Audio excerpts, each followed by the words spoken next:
She knocked only to survive. He opened the door just to pass another night in silence.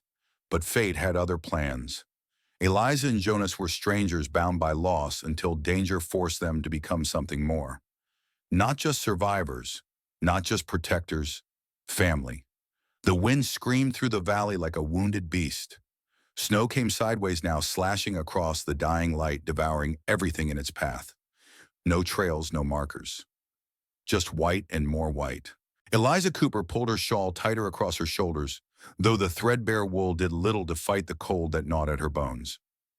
Beside her, three small figures trudged in silence, heads down, faces hidden beneath scarves and worn hats. Nathan, the oldest of 10, kept his jaw clenched tight, refusing to show weakness.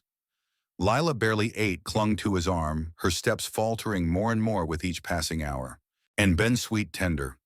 Ben, just 5, whimpered softly as he clung to his mother's skirt, his tiny mittens stiff with ice. Eliza's legs burned, her lips cracked every time she whispered for them to keep going. She didn't know how much farther they could make it. She wasn't sure if she would make it. But she couldn't stop. She wouldn't. Not after Matthew. Not after what he'd said as he rode away, leaving them stranded at Bitter Hollow with nothing but half a sack of flour and his sneer. "You'll figure it out, Eliza. You always do." She could still hear his voice in the dark, could still taste the betrayal when she realized he hadn't just left for supplies. He'd left for good. And so she walked through the storm, through the ache, through the desperate silence until she saw it. A light. It flickered faintly in the distance, half hidden by swaying pines and a heavy curtain of snow. A cabin. Eliza's knees buckled in relief, but she forced herself upright. "Come on," she whispered hoarsely to the children. Just a little more. They stumbled the last 100 yards together, collapsing against the door. Eliza's knuckles were numb as she raised her hand and knocked. Once, twice, 3 times. Nothing. She knocked again, harder this time. Her voice cracked as she tried to call out, but only a raw rasp escaped her throat. Then finally the door creaked open. A man stood in the doorway, shadowed by firelight behind him. He was tall, broad in the shoulders, with a thick coat hanging heavy off his frame. His face was carved with sharp lines and a beard dusted with gray. But it was his eyes that struck Eliza, cold, wary, and tired. For a long second he said nothing. Neither did she, but words weren't needed. Not when 3 frozen children clung to their mother's skirt, shivering violently. The man's jaw tensed. He stepped aside. "Get in." Eliza didn't hesitate. She ushered the children inside, practically dragging Ben across the threshold. The door slammed shut behind them, sealing out the scream of the wind. Warmth hit them like a wave, the crackle of the hearth, the faint smell of pine and smoke. The man moved briskly, pulling chairs closer to the fire. "Sit. Get warm."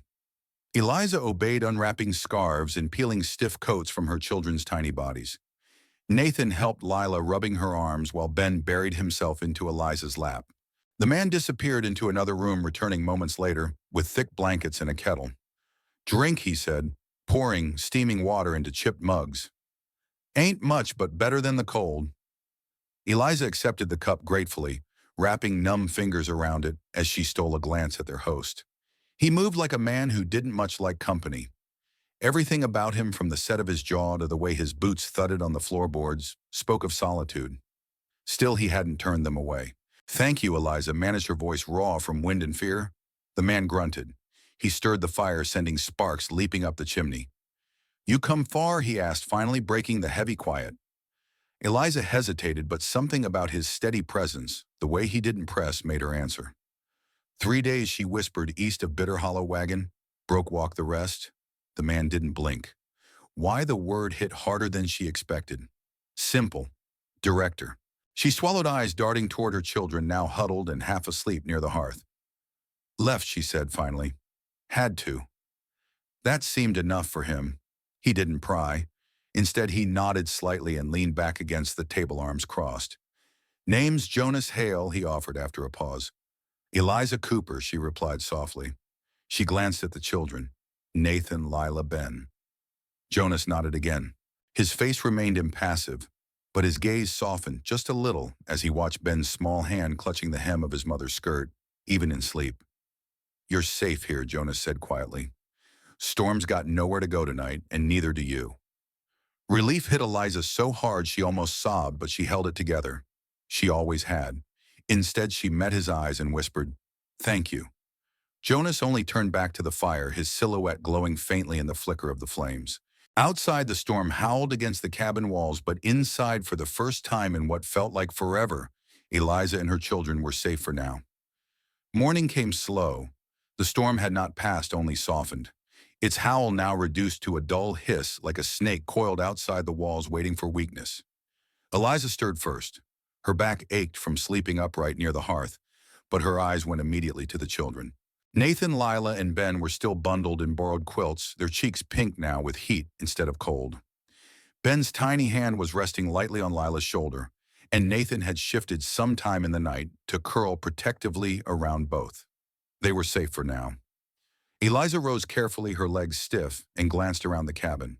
The place was plain, but not without care. Tools were lined neatly along one wall. A shelf of books, worn but organized, stood near the door. The table was scarred with use, but clean. She found Jonas outside. He stood on the porch, axe in hand, splitting kindling in clean practice motions. Snow still fell lightly, dusting his shoulders, but he paid it no mind. Eliza hesitated, then stepped out, pulling her shawl tight. "You don't have to do all that for us," she said softly. Jonas didn't look at her as he spoke. "Not doing it for you," he replied flatly. "Doing it for the stove. Stove don't care who's hungry, just needs wood to burn." Eliza bit back a smile. She recognized the type men who wore their kindness behind rough words and harder hands. Still, she didn't push. Instead, she stepped off the porch and began gathering the split wood into her arms. Jonas paused, watching her. "Could have stayed inside," he said. "I've been sitting too long," Eliza replied simply. "Feels better to move." He nodded once, a silent approval. Together they worked, neither speaking much, but neither needing to. By the time the woodpile was replenished, the sky had lightened to a dull silver. Jonas jerked his chin toward the door. Coffee's probably still warm. Inside, the children had begun to stir. Nathan yawned and stretched. Lila sat up, rubbing sleep from her eyes. Ben clung to the quilt, peeking out cautiously. Jonas poured coffee into 2 tin cups, black, bitter, and hot. Eliza took hers gratefully, wrapping cold fingers around the warmth. "You planning to move on when the storm breaks?" he asked after a moment. Eliza hesitated. I don't know. I thought I would. Had family west, or thought I did. But letters stopped coming long before winter." Jonas didn't press. Instead, he simply nodded and sipped his coffee. "You ain't the first to come through here thinking West held all the answers," he said quietly. "Most of the time, all you find out, there's just more questions." Eliza met his eyes across the table. For a fleeting second, something passed between them. An understanding. They were both ghosts in a way, people left behind by the world. As the day wore on, the children settled. Nathan helped Jonas with the animals hauling hay and breaking ice in the trough. Jonas showed him how to hold the axe, how to swing without wasting strength. Lila stayed inside, helping Eliza patch torn mittens and prepare a thin stew. She asked quiet questions about Jonas. Why he lived alone. Why he didn't have a family. Ben trailed Jonas everywhere. The little boy asked endless questions, his voice small but eager. "What's that knife for? Do bears come here? Can I have a horse someday, Jonas?" To his credit, answered every single one. "No," he said at one point, gesturing to the gun hanging by the door. "That's for bears' knives, for wood," or stubborn nods. By evening, something had shifted in the cabin. The silence wasn't heavy anymore. It was comfortable, familiar. The children laughed softly as they played near the fire. Eliza smiled as she stirred the stew, glancing every now and then at Jonas, who sat whittling a small figure. A bird, delicate and precise. She noticed the way his hands worked, slow and careful, as if shaping more than just wood. "You carve well," she said quietly. Jonas glanced up. "Something to do when the wind won't stop howling?" Eliza watched him a moment longer. "I think," she began carefully. "You're kinder than you let on." Jonas didn't smile, not exactly, but his lips twitched slightly, and that alone felt like a victory. Night fell heavy and slow. After supper, the children curled up near the hearth again, already half asleep. Eliza and Jonas sat at the table, the lamp casting soft golden light between them. Outside, the storm had lessened, but the cold still pressed against the windows. Eliza's fingers curled around her cup as she stared into the flickering shadows. Thank you, she said suddenly, voice low but sure. Jonas raised an eyebrow. For what? For letting us stay. For not asking too many questions. Jonas looked away, his gaze settling on the sleeping children. Didn't seem like you needed more questions, he murmured. Seemed like you needed rest. Eliza felt something tight loosen in her chest. I did, she whispered. For a moment silence settled again. Not heavy, not empty, just easy. Jonas rose, stretching his broad shoulders. Storm's breaking, he said. Tomorrow you can head out if you want. Eliza nodded slowly, but something about the thought made her stomach twist. Head out. Go back into a world that had left her battered and alone. Or stay. But that was a thought for another night. For now they were safe. For now the fire burned steady. And for the first time in a long time, Eliza Cooper allowed herself to hope that maybe, just maybe, safety wasn't temporary after all. Morning broke with a pale, uncertain light. For the first time in days, the sky held no snow. It hung heavy and gray. But still, it was clear. The storm had passed. Jonas Hale stepped onto the porch, boots crunching softly against the hardened snow. He could smell change on the air. Not just spring trying to find its way through winter's grip, but something else. Inside, Eliza and the children were already stirring. Nathan was rolling up quilts, eager to help. Lila sat braiding her doll's yarn hair while humming softly. Ben followed Jonas everywhere that morning, asking about the animals, about the trees, about life beyond snow. It felt normal. Too normal. Jonas knew better than to trust normal. By noon, Eliza stood in the doorway, wiping her hands on her skirt, eyes turned toward the distant ridge where the trail disappeared into the pines. Do you think it's safe now? She asked softly. Jonas didn't answer right away. He set down his axe, wiping sweat and frost from his brow. Safe ain't something the land gives, he said after a beat. But it's quiet. That counts for something. Eliza nodded, though doubt clouded her face. For a while they worked side by side. Jonas repaired a fence rail that had cracked under heavy snow. Eliza swept out the cabin, humming gently as the children played nearby. Something about it felt settled, rooted, and that's when the sound came. Hoofbeats. Jonas heard them first, the steady, unhurried clop of horses, not running, not racing, just confident. He stepped out of the barn, eyes narrowing toward the trail. A rider emerged from the tree line, tall, lean, and dressed in a dark wool coat. Too fine for this part of the country. Another followed, then a third. The first man removed his hat, revealing slick back hair and a smug, familiar smile. Jonas knew his type instantly. Not a drifter, not an outlaw. Something worse. A man who thought law and power were his by birthright. Afternoon, the man called, voice smooth as creek stones. Jonas didn't reply. Behind him, he heard the cabin door creak open. Eliza stepped out, wiping her hands instinctively on her apron. She saw the men and froze. Her face went pale. Matthew, she breathed. Jonas didn't need to ask. He knew. The man dismounted, slowly, confidently, boots sinking into snow and mud. He tugged his gloves off with casual cruelty. Hello, Eliza, Matthew Crowley drawled. Been a long road finding you. Eliza stepped closer to Jonas, instinctively placing herself between Matthew and her children. What are you doing here? Her voice was thin but steady. Matthew's smile widened, though it didn't reach his eyes. Come now. No welcome for your husband. You stopped being that when you left us to die in Bitter Hollow. Matthew tisked, shaking his head like a parent scolding a stubborn child. Come now, darling. Let's not make this dramatic. I've had time to think, to reflect. It's clear you and the children need proper care structure, a man's hand to guide things. Jonas stiffened, jaw tightening. This ain't your place, he said flatly. Matthew's gaze slid lazily toward Jonas, sizing him up. And you are the man whose roof they're under. Matthew chuckled, low and mean. Well, isn't that convenient widow takes up with a stranger in the woods? Real wholesome. Jonas didn't flinch. You left them to die. I didn't. Matthew's charm cracked, his lips curling. I'm here to reclaim what's mine. I've already spoken with the sheriff in Glen Rock. I'm their father by blood and by law. Eliza's face crumbled slightly at that word. Law. Jonas could see the fear there, not for herself, but for her children. Matthew saw it too, and he pressed. "I'll come back tomorrow," he said lightly, as if discussing weather. "You can have tonight to say your goodbyes. But make no mistake, Eliza, they're leaving with me. Court's orders don't take kindly to women who run." He mounted his horse again, nodding once to his men. The three turned and rode out, leaving churned snow and silence behind them. That night the cabin was a tomb of quiet dread. The children had heard everything. Nathan sat stiffly by the hearth, trying not to look scared, but failing. Lila clung to Eliza, asking quietly if they'd have to leave. Ben simply cried softly into his sister's lap. Eliza paced the small room, wringing her hands raw. "What am I going to do?" she whispered, voice breaking. "He has the law. He has money.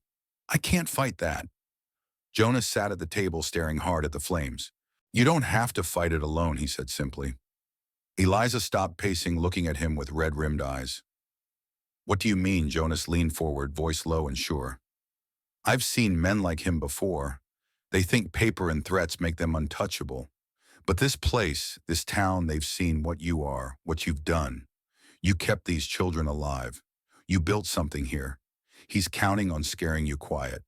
He stood slowly, shoulders square. "But we won't be quiet. Not tomorrow. Not when he rides in expecting surrender." Eliza stared at him, tears clinging to her lashes. "And if he forces them to take the children," Jonas didn't hesitate, "then he'll have to take them from my hands." The fire cracked loudly, sending sparks flying. For a long moment, Eliza said nothing. Then slowly she stepped forward, closer than she'd ever dared before. She reached out her hand, resting lightly on Jonas's arm.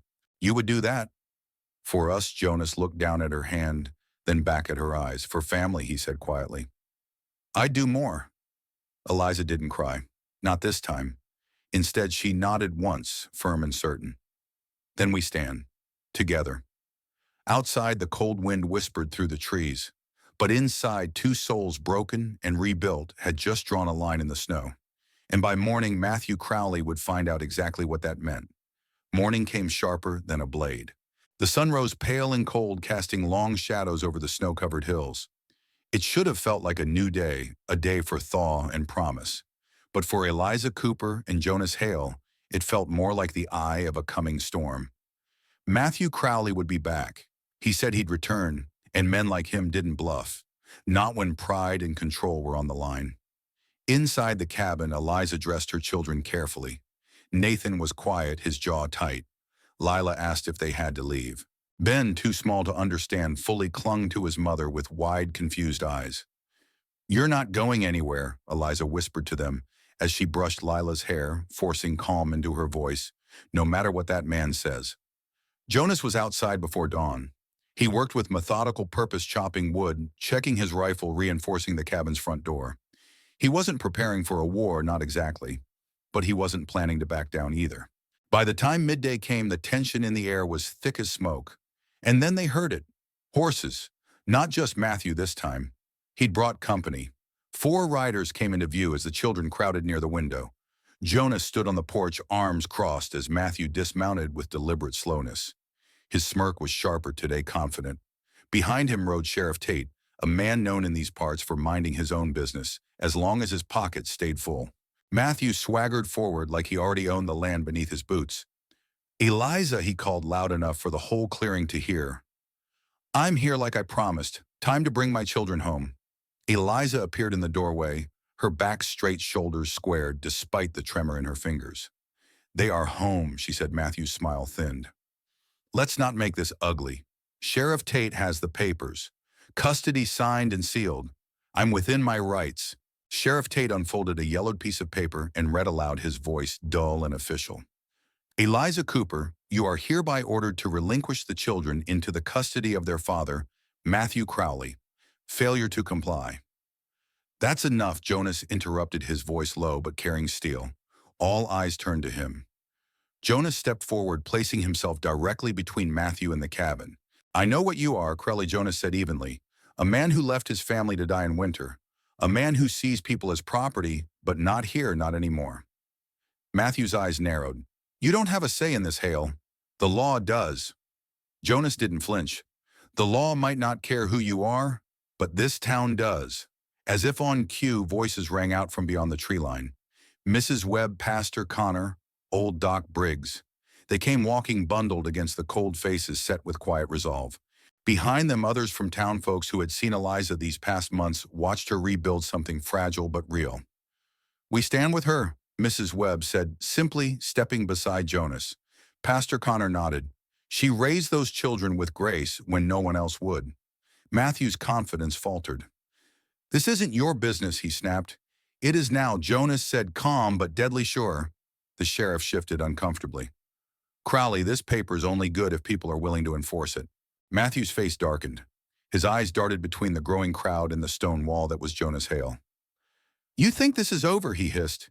"You think a few farmers and widows can stop me." "I think you're already stopped," Jonas replied. Silence fell heavy. Matthew's bravado cracked completely. With a bitter curse, he shoved the papers back into the sheriff's hands and stormed back toward his horse. "This isn't the end," he called out over his shoulder. "No," Jonas agreed quietly. "It's the beginning." Matthew rode off, defeated but dangerous still. The sheriff hesitated, then followed. The lawman's posture sagging as he realized which way the wind now blew. The townsfolk lingered, offering Eliza soft words and warm smiles before drifting back to their homes. They didn't celebrate. There was no need. They'd come when it mattered. That was enough. Inside the cabin, the tension broke like ice underfoot. Eliza stood by the window watching the last riders disappear over the ridge. Her hands trembled, but not from fear. Jonas came up beside her close enough that she could feel the warmth radiating from his chest. "He'll be back," she said softly. "Maybe," Jonas admitted, "but so will we every day as long as it takes." She looked at him, then really looked, and something inside her cracked open, not in fear, in relief. She stepped closer, her head resting lightly against his shoulder. "You didn't have to stand up for us," she whispered. Jonas turned slightly, his hand coming up to rest gently on her back. "I did," he said simply, "because you're not alone anymore." For a moment they stood together in the fading afternoon light, not as savior, and saved not as strangers, forced together by circumstance, but as something far more fragile and far more powerful. Family. Outside, winter clung stubbornly to the edges of the land, but inside, beside the fire, and amid the soft breathing of sleeping children, Eliza and Jonas stood steady against the storm, and for the first time in a long, long time. Neither of them felt cold. The days that followed felt lighter, not because the threat had vanished.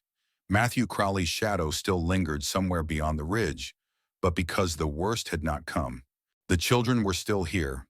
Eliza was still here, and Jonas Hale, who had spent more winters than he could count, alone in his cabin with nothing but wood shavings and silence for company, was no longer alone. Spring came slow but steady. The snow melted first along the edges of the cabin, forming thin rivulets that whispered past the porch. Buds broke through frozen soil, tiny splashes of green that Eliza paused to admire each morning. Inside, laughter returned like a song forgotten and found again. Nathan helped Jonas with repairs now. The boy's hands, once soft and clumsy, grew sure as he drove nails and carried wood without needing to be asked. Jonas taught him how to tie knots and sharpen tools. Nathan soaked in every word, eager to prove himself. Lila and Ben spent hours near the creek gathering smooth stones and weaving daisy chains. They followed Jonas into the woods one afternoon, and when they returned, Lila held up a small carving he'd made for her, a fox delicate and curious. For Ben, Jonas carved a simple whistle. The boy ran through the yard, blowing sharp, happy notes until Eliza laughed so hard she had to sit down. That sound, her laugh, startled Jonas the first time he heard it. It had been so long since this cabin had echoed with something other than wind and creaking wood. One evening, Eliza stood by the hearth wiping flour from her hands after baking bread. Jonas sat nearby, sharpening his knife, though his eyes kept drifting toward her. The children were tucked in early, exhausted after chasing fireflies. A quiet hung between them, but it wasn't uncomfortable. It was expectant. Eliza finally broke it. "They're happy here," she said softly. Jonas nodded. "They should be." Eliza hesitated, then crossed the room, sitting down across from him. She leaned forward slightly, voice quieter now. "But are you?" Jonas stopped working the blade. He set it down carefully, then met her gaze. For a long time he began, voice rough with something tender. This place was quiet because I wanted it that way. I thought better to be alone than carry what I lost. Eliza's eyes softened and she didn't interrupt. But then you came. You and them. He nodded toward the back room where faint whispers and giggles still slipped through the cracks. And I realized quiet isn't always peace. Sometimes it's just empty. Eliza's throat tightened. I never meant to stay this long, she admitted. Jonas smiled faintly. I never meant to want you to. For a moment the words just hung there, raw and real. Eliza reached across the table, her fingers brushing against his. We don't have much, she whispered. Jonas turned his hand over, lacing their fingers slowly. Got enough. Eliza's eyes shimmered with unshed tears. Do you really want us here, Jonas? Not just until spring, not until the threat passes, but for good. Jonas squeezed her hand gently. I already see this place different because of you. I hear it different. Feels like a home again. Her breath caught.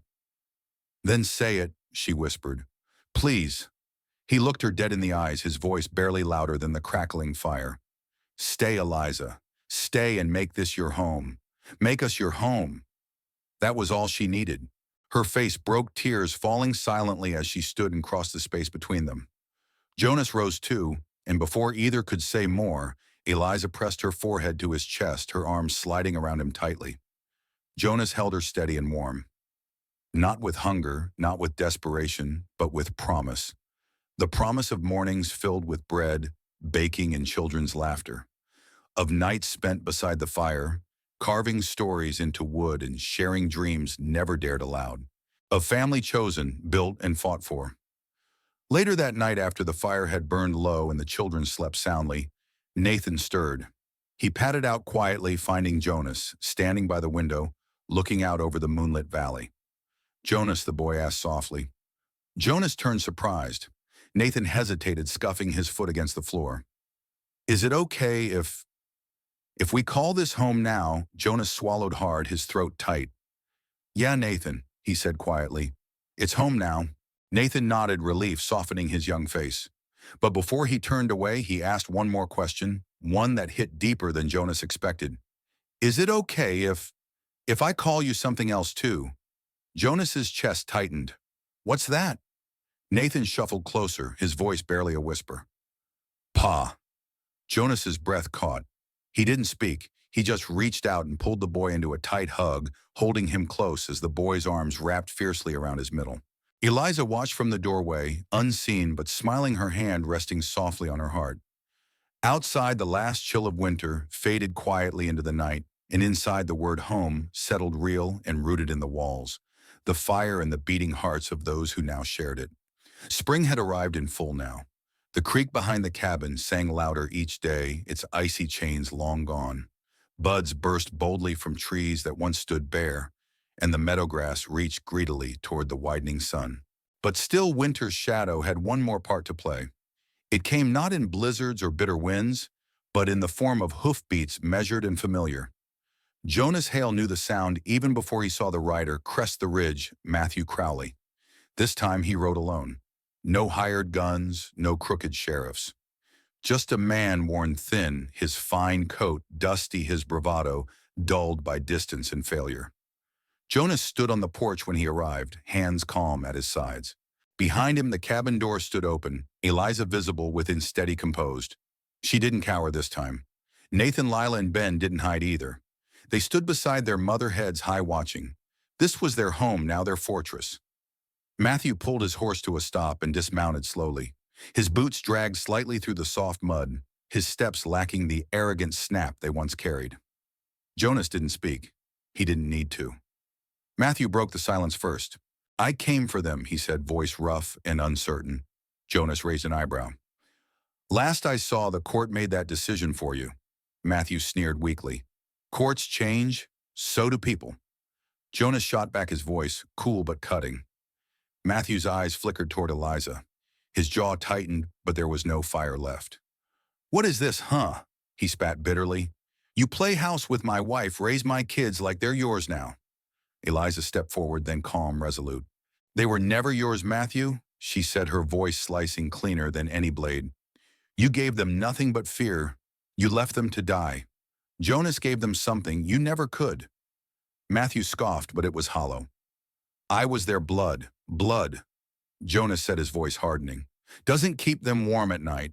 Doesn't mend toys or tuck them in when they're sick. Blood didn't teach Nathan how to split wood, or Lila how to read better, or Ben how to smile again. Matthew stood silent as the words hit him harder than any fist. Behind Jonas, Nathan's voice broke the tension. You're not our pa, the boy said boldly. Lila followed her small voice steady. Jonas's even Ben, clinging shyly to his sister's skirt, nodded solemnly. Matthew's shoulders sagged as if the words themselves carried weight too heavy to bear. He looked at Eliza one last time. Something flickered in his eyes. Regret, maybe, or just the realization that what he lost was never coming back. Without another word, he turned and mounted his horse. This time when he rode away, he didn't look back. And when he disappeared beyond the ridge, it felt different. Final. The last snow had melted. That evening, the cabin glowed warmer than ever. Jonas sat by the hearth whittling quietly as the children played nearby. Eliza stood at the stove stirring stew, her hair loose and soft around her shoulders. No more storm outside, no more storm inside. When dinner was done and the children tucked into their shared room, Jonas and Eliza found themselves alone by the fire. For a while, neither spoke. The crackling wood and distant sounds of frogs through the open window said enough. But eventually Eliza rose from her chair and crossed the room, stopping just in front of Jonas. Her eyes, always filled with something careful, now held only certainty. I meant what I said, you know, she whispered. Jonas tilted his head slightly. That this is home, Eliza nodded, her voice full of softness and promise. Yes, and not just because of the walls or the land. Because of you. You held us up when the world pushed us down. You stayed. Jonas set aside the piece of wood in his hand and stood. He reached for her hands, rough fingers curling around hers with the ease of something that had always been meant to fit. I didn't know how much I needed you, he admitted quietly. All of you. You have us now, Eliza said. If you want us. Jonas smiled, then a rare, quiet smile that reached all the way to his eyes. I want everything you bring through that door every morning, even the noise, especially the noise. Eliza leaned up, pressing her lips softly to his. No rush, no grand gesture, just belonging. When they parted, she rested her head against his chest, listening to the steady beat beneath. I used to wonder, she murmured, if I'd ever feel safe again. Jonas held her tighter. You're safe, he promised. Always. Outside, the last remnants of winter melted quietly into the soft-breathing earth. Inside, beside the crackling hearth, a man who had once been hollow and a woman who had once been broken stood woven together, not by chance but by choice. Love here wasn't loud or fast. It was carved slow with patient hands, like wood, like trust. And as the night deepened and their home held steady around them, Eliza whispered something only Jonas heard. We're not surviving anymore, Jonas. We're living. And for the first time in his life, Jonas Hale believed her. Not every family is born. Some are chosen. What would you do to protect yours when the past comes knocking? Tell us in the comments. Your words matter here. And if you felt this story hit, like, share it and subscribe for more tales of second chances and found homes.